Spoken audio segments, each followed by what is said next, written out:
প্রাথমিক ও গণশিক্ষা মন্ত্রণালয়ের জনসংখ্যিত কর্মী মাহবুবুর রহমান তুহিন জানান, নিরাপত্তার কথা বিবেচনা করে প্রাথমিক বিশ্ববিদ্যালয় ও সকল বিশ্ববিদ্যালয় অনির্দিষ্টকালের জন্য বন্ধ ঘোষণা করা হয়েছে। ওকে, আসসালামু আলাইকুম প্রিয় শিক্ষার্থী বন্ধুরা, ইতিমধ্যে আপনারা সবাই জানতে পেরেছেন যে অনির্দিষ্টকালের জন্য শিক্ষা প্রতিষ্ঠান বন্ধ করে দেওয়া হয়েছে।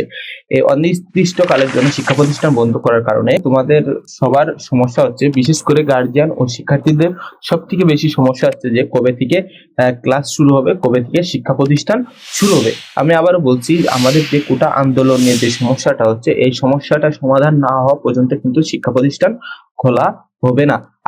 আমরা নিউজ থেকে জানছিলাম যে আগামী রবিবার থেকে, অর্থাৎ আগামী সপ্তাহে রবিবার থেকে ক্লাস শুরু হওয়ার কথা ছিল, অর্থাৎ শিক্ষা প্রতিষ্ঠান খুলে দেওয়ার কথা ছিল, কিন্তু আগামী রবিবার শিক্ষা প্রতিষ্ঠান কোনোটাই খোলা হচ্ছে না।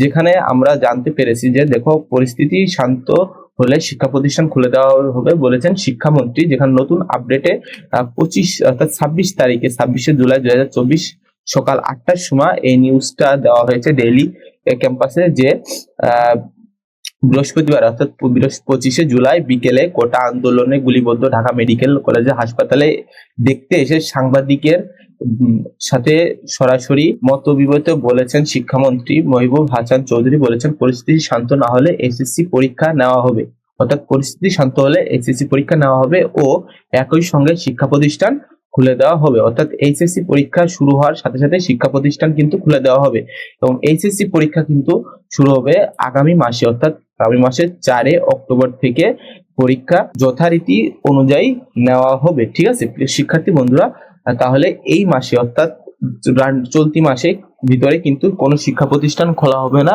একবার সামনের মাসের 1 তারিখ পর অর্থাৎ 4 তারিখ থেকে শিক্ষা প্রতিষ্ঠান খুলে দেওয়া হবে। প্রিয় শিক্ষার্থী বন্ধুরা, আশা করি তোমরা সবাই বুঝতে পেরেছো।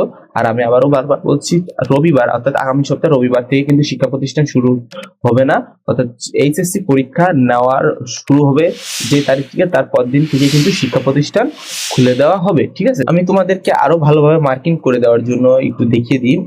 দেখো, এখানে বলেছে প্রাথমিক ও গণশিক্ষা মন্ত্রণালয়ের জনসংখ্যিত কর্মী মাহবুবুর রহমান তুহিন জানান, নিরাপত্তার কথা বিবেচনা করে প্রাথমিক বিশ্ববিদ্যালয় ও সকল বিশ্ববিদ্যালয় অনির্দিষ্টকালের জন্য বন্ধ ঘোষণা করা হয়েছে। ওকে, যার কারণে শিক্ষামন্ত্রী বলেছেন যে পরিস্থিতি শান্ত হলে এইচএসসি পরীক্ষা নেওয়া হবে ও একই সাথে শিক্ষা প্রতিষ্ঠান খুলে দেওয়া হবে। প্রিয় শিক্ষার্থী বন্ধু,